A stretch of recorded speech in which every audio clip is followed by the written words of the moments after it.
Hello, magandang gabi po sa inyong lahat. Ngayon po ay meron tayong pag-uusapan itong ating nakikitang mutya ng kalikasan. Pero bago ko sisimulan itong aking mutya na ipapakita sa inyo, yung mga baguhan po, huwag makalimot na mag-subscribe, mag-like, at mag-share para maka-update din po kayo sa susunod kong mga videos dito sa aking YouTube channel. At maraming salamat po sa YouTube channel na mayroon pa po tayong time na makapag-vlog na pinagbigyan pa rin nila tayo ng karapatan na makapag-upload dito sa kanilang YouTube channel. At maraming salamat po.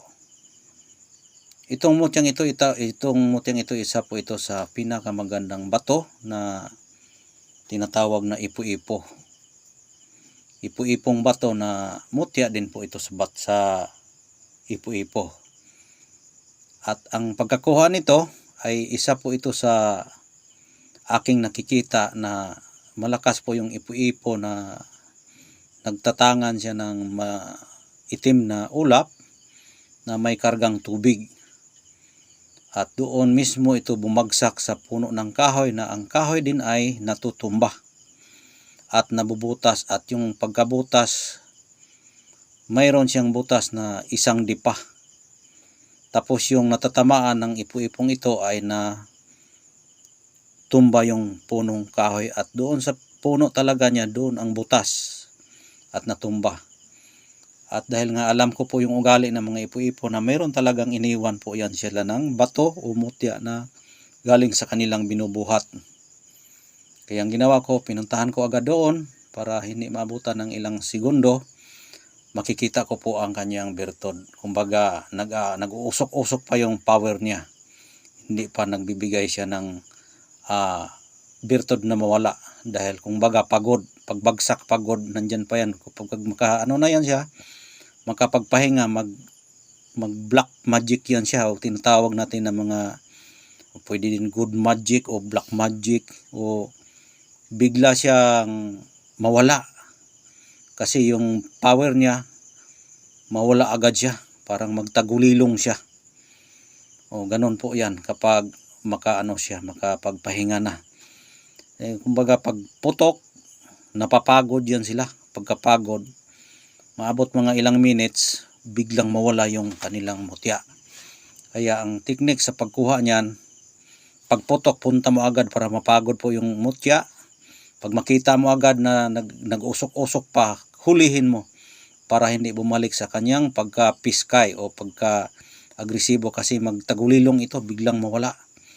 Kaya yun ang dahilan na aking nakuha ito. Dahil bawat galaw ng mutya ay mayroong kahinaan po yan. Alam natin sa mga magmumutya kung ano ang dapat gawin sa kahinaan ng mga mutya. Dahil ang nakakaalam po yan, bihira lang ang tao nakakaalam sa mga kahinaan ng mutya. Meron nga mutya, pag matapos mong gamitin yan, uusukan mo yan agad, pausukan mo ng kamay yan para bumalik sa dati ang kanyang bertod. Kasi ang kanilang power, isang bisis lang po yan, hindi na yan magdubli-dubli. Kapag isang araw mo yan magamit, buong araw yan may bertod, pag uwi mo sa bahay, wala na yan. Kailangan mo naman pausukan, magre-renew ka ng kanyang espiritu at kapangyarihan. Ang pag-renew yan, pausukan mo ng kamanyan sa tuwing Friday. Kaya nga hindi natin mawawala yung kanyang tradisyon na bawat Friday at saka Tuesday ay natin yan, pinapausukan. Yan ang tradisyon na pagpakain ng mga mutya, pang pausok. O yun ang dahilan natin nakukuha, at ipapakita ko po sa inyo dito. Subukan natin na flashlightan yung kanyang kung siya ba ay may kristal bang natitira. Gusto ko tingnan na maganda yung kanyang loob. Ayan, kristal siya, no? Kristal siya, at titingnan natin yung grano niya kung gaano kaganda, no? May grano siya, buhay na buhay siya. Bihira ka lang makakita ng ganitong klaseng mutya na buhay siya. Ito lumalaki ito kapag magtagal sa iyo. Ang gamit nito ay maganda ito sa hindi ka basta-basta mapagod nito. Hindi ka mapagod, mabilis kang kumilos, mabilis kang tumakbo, bilis, lahat ay mabibilis ka kapag mayroon ganito. Alam nyo naman na ang ugali ng ipo-ipo ay mabilis po yan. Mabilis, o yan po yung grano niya, no? Na napapaikot din yung grano niya. Pumapaikot yung grano din niya.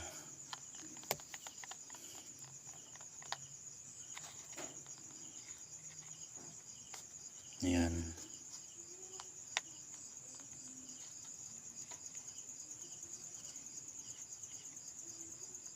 Oh.